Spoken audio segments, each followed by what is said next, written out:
Hello friends, my YouTube channel defence class से आपका स्वागत है। आज फिर मैं आपके सामने एक नया वीडियो लेके आया हूँ। इसमें जो मोस्टली जो एक कॉमन डाउट था, जो आपको शायद नहीं पता होगा, इसका प्रोसेस क्या होता है कि जॉइनिंग टाइम मेडिकल में अगर मान लो कोई बंदा अनफिट हो जाता है तो उसके बाद क्या होता है। क्या उसको घर भेज दिया जाएगा या उसको रीमेडिकल दे दिया जाएगा? और यदि मान लो रीमेडिकल में फिट हो गया तो क्या उसको उसी इनटेक में ज्वाइनिंग करा दी जाएगी, जो कि वो काफ़ी लेट हो जाएगा, तो क्या उसको ज्वाइनिंग दी जाएगी? तो इसके रिगार्डिंग बहुत सारे डाउट थे, तो मैं इस पे आपको एक वीडियो लेके आया हूँ। शायद किसी ने बताया भी नहीं होगा पहले, तो मैं इसमें बताने वाला हूँ आपको। और एक हाइट वेट चार्ट का जो आपको थोड़ा मिसकन्फ्यूजन था कि उसमें कैसे अपना वेट निकालते हैं, स्टैंडर्ड वेट, तो वही बताने वाला हूँ एयरफोर्स का ऑफिशियल चार्ट से आपको। चलिए इस वीडियो को शुरू करते हैं। आपको भी स्टार्टिंग से सारी प्रोसेस बताता हूँ। जब ज्वाइनिंग टाइम मेडिकल प्रोसेस होता है, जैसे आपको ज्वाइनिंग टाइम पे मतलब ज्वाइनिंग के लिए बुला लिया है, आप एएससी पे पहुँच गए हो, तो वहाँ पे जब आपका ज्वाइनिंग टाइम मेडिकल प्रोसेस शुरू होगा तो पहला केस तो ये हो सकता है कि आपका मेडिकल क्लियर हो जाएगा। जब मेडिकल क्लियर हो जाएगा तो आपको भेज दिया जाएगा, आपको एटीएस बेलगावी, आप क्लियर हो, आप ज्वाइनिंग के लिए फिट हो, आप ट्रेनिंग के लिए फिट हो, ठीक है, तो आपको भेज दिया जाएगा। दूसरा केस होता है कि आप मेडिकल अनफिट हो गए हो। मेडिकल अनफिट हो गए हो। अब मेडिकल अनफिट में ये कंडीशन होती है कि या तो जैसे मेडिकल अनफिट हुए ना आप, तो आपको दिया जाएगा रीमेडिकल। अब मैं आपका यहाँ डाउट क्लियर कर दूँ कि आपको बाहर नहीं किया जाएगा। ये डाउट मैं आपको क्लियर कर देता हूँ। जैसे अगर आपको एएससी पे जैसे ज्वाइनिंग टाइम मेडिकल हुआ, तो आपको मेडिकल में अनफिट हुए, आप किसी भी रिगार्डिंग हो सकता है, आपका ज़्यादा ओवर वेट हो सकता है, अंडर वेट हो सकता है, या किसी एक्सीडेंटल इंजरी हो सकती है, फायर की हो सकती है, फायर इंजरी हो सकती है, या किसी फायर से प्राइवेट पार्ट में दिक्कत हो सकती है। जनरली ये मेन पॉइंट्स होते हैं जो रिजेक्शन पॉइंट होते हैं ओनली ज्वाइनिंग टाइम मेडिकल में, ठीक है। तो आपको यदि मान लो रीमेडिकल मिला, तो ये श्योर है कि आपको 21 डेज़ का आपको टाइम दिया जाएगा।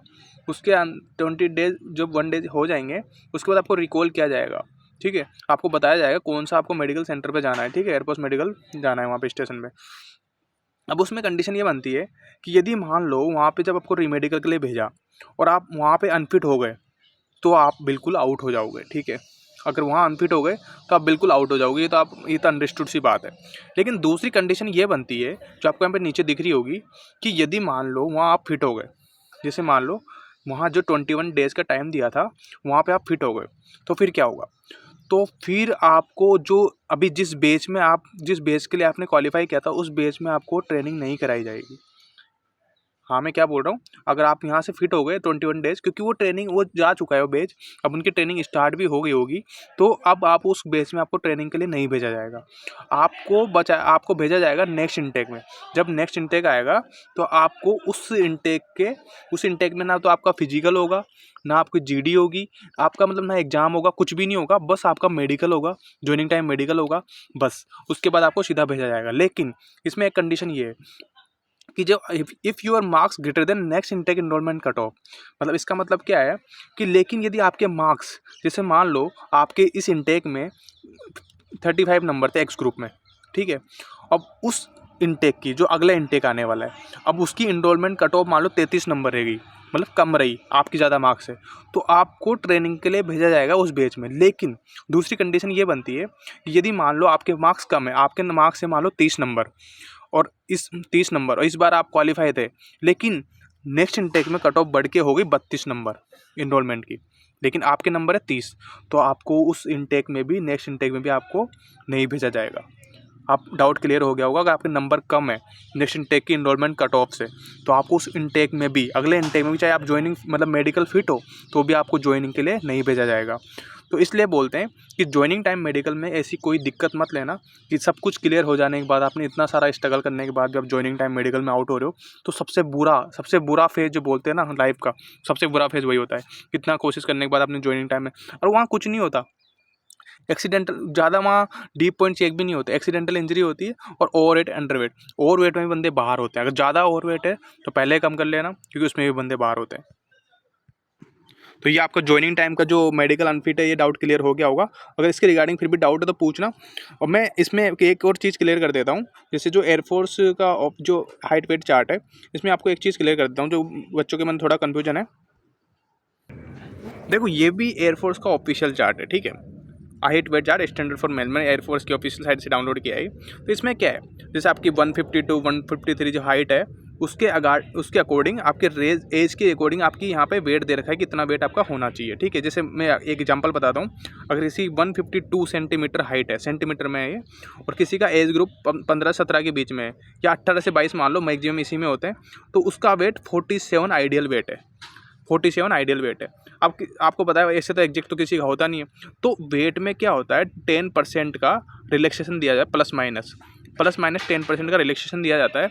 उसके बाद एक इंडियन एयरफोर्स का ऑफिशियल चार्ट बनता है, वो मैं आपको दिखाता हूँ। जैसे ये चार्ट तो आपने देख लिया होगा। जैसे मान लो किसी 170 है, तो आपको दिख गया होगा इस ग्रुप में 58 उसका वेट होना चाहिए। यहाँ आपको दिख रहा होगा उसका वेट कितना होना चाहिए, 58 वेट होना चाहिए, ये आइडियल वेट है। लेकिन इसका प्लस माइनस 10% रिलैक्सेशन मिलेगा।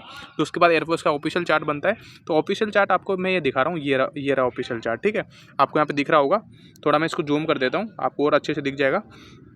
देखो इसमें कैसे निकालते हैं। अब इसमें आपको मैंने ये टेलीग्राम चैनल प्रोवाइड करा दूंगा, अगर आपने नहीं देखा होगा तो जैसे मान लो किसी की हाइट में 170 लेके चलता हूँ, ठीक है, और उसका एज ग्रुप मान ले 18 to 20, जो बीच वाला है, ये वाला 18 to 22, ये वाला एज ग्रुप मान के चलता हूँ। तो उसका यहाँ पे देखो 51.72 64.3, मतलब 64.3 ये वेट होना चाहिए उसका। ये है टोटल, इस रेंज में उसका वेट वेरी करना चाहिए। अगर किसी की हाइट कितनी है, 170 हाइट है तो, ठीक है। अगर किसी की 170 सेंटीमीटर हाइट है तो उसका वेट वेरी करना चाहिए, मतलब 52 से 65 के बीच में, इसमें भी। अब इसमें 1 किलो यदि मान लो ज़्यादा हो गया, जैसे मान लो 65 हो गया, 66 हो गया, तो 1-2 किलो ज्वाइनिंग में चल जाएगा, ये मत पूछना आप, ठीक है। 1-2 किलो 2-3 किलो ऊपर है तो चल जाएगा। लेकिन अगर आप चाहते हो कि मेरा 5 किलो ही ऊपर है इस आइडियल वेट से भी, जो उन्होंने 64 दिया है, अब आप जा रहे हो कि नहीं मेरा 70 है, 72 है, तो फिर वो नहीं चल पाएगा। वो उनके ऊपर डिपेंड हो जाता है। वो आपको रीमेडिकल भी देंगे, जनरली दे देंगे, क्योंकि 6-7-8 किलो ज़्यादा है तो जनरली रीमेडिकल दे देंगे वो। और फिर आप पता ही है, फिर नेक्स्ट इंटेक में जाओगे, अगर उसकी कट ऑफ से कम रहोगे तो आपका हो नहीं पाएगा, ठीक है। और ये मेडिकल जो चार्ट ये बता रहा हूँ, ये ओनली मेल कैटेगरी का है। अगर फीमेल कैटेगरी का भी चार्ट चाहिए तो मैं डिस्क्रिप्शन बॉक्स में आपको टेलीग्राम चैनल का लिंक दिया हुआ है, वो आपको मिल जाएगा, ठीक है। तो ये डाउट क्लियर हो गया। अपने अपनी आप जो एज ग्रुप का है और अपने अपने जो हाइट का स्टैंडर्ड है उसके हिसाब से अपना आइडियल वेट निकाल सकते हो। इसमें रेंज पूरी दी हुई है, ये भी आपको दिख रहा होगा। ये मैंने टेलीग्राम चैनल पे प्रोवाइड किया हुआ है, डिस्क्रिप्शन लिंक में, आप वहाँ जाकर ज्वाइन कर सकते हो। यदि वीडियो अच्छा लगे तो लाइक करना, और कोई भी डाउट है रिगार्डिंग ज्वाइनिंग प्रोसेस से लेकर रिगार्डिंग एग्जाम से लेकर ज्वाइनिंग प्रोसेस तक, तो कोई भी डाउट है तो आप जरूर आस्क करना, या तो कमेंट बॉक्स में आस्क कर लेना, या फिर व्हाट्सअप ग्रुप मैंने व्हाट्सअप का मैंने दिया हुआ है, नंबर दिए हुए हैं डिस्क्रिप्शन बॉक्स में, तो वहाँ आप जाके मैसेज कर सकते हो।